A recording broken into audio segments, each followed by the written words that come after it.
So now we are going to move to Hungary. And Zsófia Bajomi is a PhD candidate at the Polytechnic University of Milan, Italy, but she did grow up in Hungary, where nearly half of the poorest households heat their homes by burning fuel wood. And I know that from other reporting that ENACT has done or has had people do, that the prices of gas have changed enough that even middle-income people are moving back towards using wood.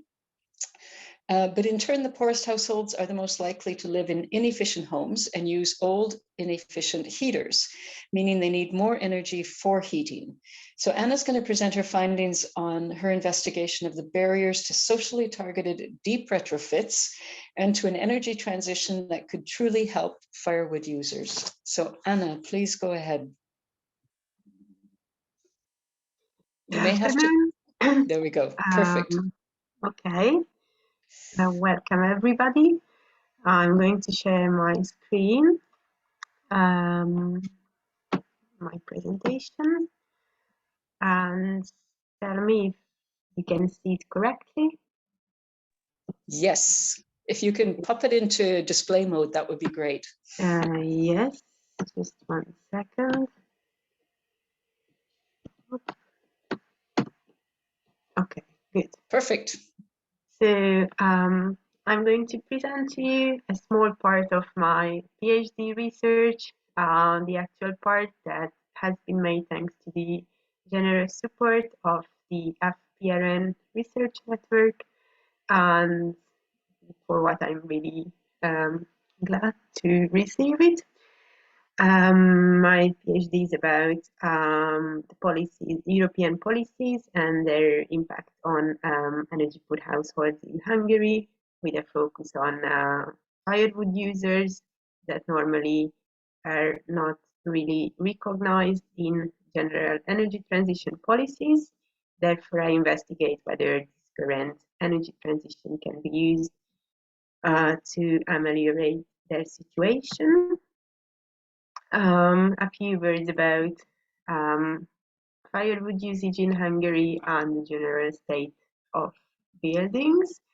So, as Marilyn has already mentioned in the introduction, in Hungary, nearly half of the poorest households are relying on firewood to heat their home, and also 40% of the heat produced in residential dwellings, so in the homes of people, is deriving generally from firewood, at least partially. This means that like 20% of the total population relies on firewood, and another 20% is using both gas and firewood at the same time, and they are switching between the two depending mostly on energy prices. Also, firewood use has a great relevance in renewable energy statistics, as 80% of renewable energy use is accounted from biomass use, and this is reported to the European Union. And the majority of this biomass use is firewood that is burned mostly in inefficient devices in residential settings. Large majority of Hungarian buildings do not meet current energy efficiency standards, and Hungarian homes in general have the fourth highest consumption per square meter for space heating. Sorry for the typo. This means that they have the fourth highest energy to heat being eaten up in the European Union. And also, firewood is mostly prevalent in the least performing segment of the housing stock, and this means that to heat such houses up, they need more firewood than in a better performing home. Firewood use is also related to increase in prices. In Hungary, gas and electricity and district heating prices has been regulated over the last 7 years, which was not true for firewood, and the recently removed cap of utility services pushed back many households to firewood use, which doubled the energy prices that we see later on. Firewood is one of the most important contributors to air pollution, also indoor and outdoor, and it's a time-consuming activity that needs physical force. So in order to heat up your home with wood, you not only have to switch on the heater, but you have to buy, carry, chop, and put the wood into the stove or the boiler. And therefore there is a high need to complex energy retrofits, which include also the modernization of heating system, especially among firewood users. Some data that support the argument before. As you can see, firewood use in brown is mostly prevalent in the lowest income group, and its relevance decreases as income increases, and the opposite direction is true for gas usage, as it becomes more relevant as income is increasing. In the second graph, you can see that biomass plays an important role in renewable energy consumption in many of the European Union member states, but it is especially high in Central Eastern Europe and in the case of Hungary, where 80% of renewable energy is produced from solid biofuels, which is mostly firewood. Regarding retrofitting, Hungary set a very ambitious renovation target to renovate like 700,000 units in just 5 years, which would have meant a 3% renovation rate. And in reality, shallow renovation reached in these years only 1%, and deep renovations were only reaching the level of 0.1% per year. And in general, there was an issue with funding of housing interventions, namely that there was only marginal support for energy efficiency that was not accessible for low-income households, and at the same time they distributed very generous and expensive housing support for middle and higher income groups without any energy efficiency requirement. And this was tightly related to childbirth, to motivate families to have more children, and they could easily spend this money on housing without saving any kilowatt hour of energy. And there was no support for the upgrade of solid fuel heaters, only they supported the exchange of gas boilers, which was also mostly arriving to wealthy households. So as complex retrofits could be an ideal solution to energy poverty in general, and especially to firewood use if paired with heater exchange programs. Therefore, I made interviews in 2020, so right before the COVID era in Brussels, in order to investigate why the renovation rates are so low and why it is so difficult to carry out retrofits among the poorest households. And I interviewed different actors that are working either in NGOs, lobby organizations, or European institutions. And in the second half of my presentation, you are going to see the results, what these stakeholders have been sharing with me regarding the main reasons of why this is such a difficult issue to bring retrofits to low-income households. So the first key issue highlighted by the respondents was that energy efficiency has the weakest target among the main climate goals of the European Union. Energy efficiency did not have any binding targets, while renewable energy use and like emission reduction targets have been binding for member states, and because of that, member states were focusing their efforts to reach the binding targets, and they were less keen to work on energy efficiency. and there were no specific targets regarding the renovation of buildings, and especially of the worst performing segment of buildings.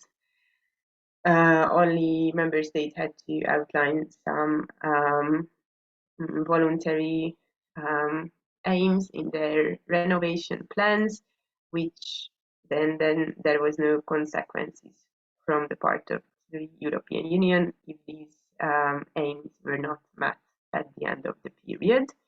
Therefore, there was a big mismatch between targets set for themselves by member states and what they have achieved in reality. The second most important issue that was highlighted by the interviewees is institutional barriers. On the one hand, there is the issue of subsidiarity, namely that pointing out that housing is a national competence and member states are not really happy when the European Union wants to intervene in that sphere through the area of energy. Also, there is a divide between Eastern and Western member states in the development of the institutional frameworks that help to carry out renovations. Some of Western member states have a long history of building retrofit programs, which is not the case in Eastern Europe, and many of Eastern European countries are just learning how to carry out such large-scale programs and how to support that institutionally.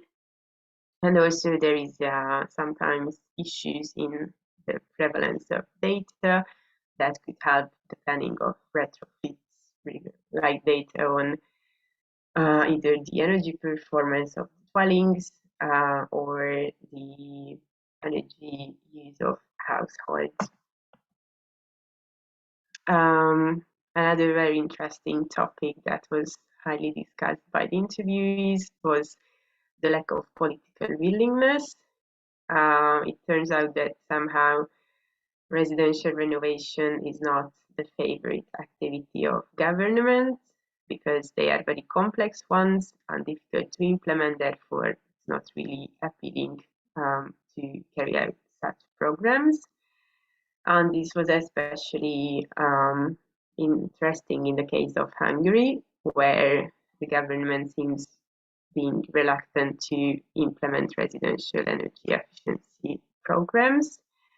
In 2014, the European Commission was begging to the government to include a residential retrofit program with a non-repayable fund in its operative program, and they were really offering funding for that. So finally, Hungary put a non-repayable funding source in the operative program, and then 1 year later, they managed to take it out from their operative program. And they argued for the Commission that, oh, we are really sorry, but we don't have yet the necessary institutional framework to carry out such an ambitious program to reach the ambitious indicators set out in the operative program. Therefore, we really need to take that out. And then in the national media, the argument was that, oh, sorry, we cannot launch that program because Brussels is not supporting to give money for investments in private property. Corruption is the next issue that sometimes makes it difficult to implement energy efficiency programs, as it's easier to so there has been major corruption issues related in general energy efficiency investments in Hungary, and in general high corruption levels in some of the countries can really distort the ways of funding. Then there was another group of barriers identified, which are the technical barriers. One that is very relevant one in Central Eastern Europe is the ownership structure of dwellings. On the one hand, there is a super home ownership rate in these countries, meaning that over 90% of homes are in the hand of the owners, and there are no institutional owners, for example, like similarly to Germany or France. Therefore, when retrofitting a large mass of dwellings, each for each single unit, each single owner should be reached out, which makes more complicated work. Also, with the high share of diverse performing dwellings, first, important structural issues have to be fixed before intervening on energy, which makes interventions more difficult and also expensive. And because in the last period, there were no support for complex retrofitting, many households carried out only shallow renovations, which might not even reach any energy saving. And after such renovations, households are not very keen to continue the works. So these renovations have an important lock-in effect. And then they also mentioned the difficulty of scaling up industrial solutions that might already be out in the market, but these are not highly accessible. And another group of difficulties mentioned was that were the economic barriers regarding finances. We do not really answer to this issue, even though it's a very relevant one, how the funding of energy efficiency is designed. At the member state level, there is a debate whether it's in general there is a lack of funding for energy efficiency or it's a lack of willingness from member states to take those funding up. And also the other issue is that when the European Union is offering generic funding to energy efficiency, it's much easier to spend it on, for example, public transport than on individual units of maybe low-income households. And finally, triggers and shortages related to the energy efficiency market and the construction market are also playing a role in the locking in effect of renovations. And I don't know how many minutes I have left from the presentation, but the last and very interesting topic, I don't know if I still have time for that. Sure, go ahead. Okay, so one very interesting interview, during a very interesting interview, we were discussing the difficulty of integrating social and energy programs of the Union, because the EU is investing a lot of money on renovating socially deprived residential areas, both rural and urban ones, which would be a good field for energy efficient retrofits. But because of the complexity of those programs, sometimes energy efficiency just cannot be exploited at the maximum level because they need to carry out so many other different investments. And also here the issue of structural difficulties with the dwellings is coming in. And also there is a difficulty of integrating social aspects in general renovation programs, because it's much easier to pick the low-hanging fruits and simply set like a loan offering to middle and high-income families to boost renovations, rather than investing in diverse performing dwellings where households are more difficult to reach and have higher investment needs. So sorry for the very long list of all these barriers, but to sum up, I also identified some recommendations that might help to overcome these barriers. And sorry for the maybe not very deep recommendations, but there is also a shortage of time.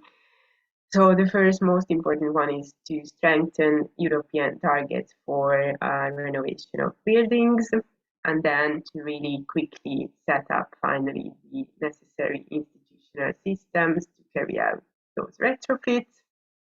And then you should also take care of distributing funding in a proportional and conditional way. That first, households living in diverse performing segments should receive a proportional share of the funding, and then only after that, and the rest of funding can be spent on other efficiency issues to guarantee that the most vulnerable ones really get access to those financial resources. And then also the different intervention in socially disadvantaged areas should be integrated in order to really exploit the possibility to retrofit energetically in areas where the most disadvantaged people are living and receive other kind of support. And in order to tackle the negative externalities of solid fuel heating while spreading out like the renovation wave, there should be a strong attention to heat transition. So it should be really coupled with interventions on heating systems and not only focusing on the insulation of the dwellings. So this was my presentation, and thank you for your attention. Thanks, Anna. Oops, sorry.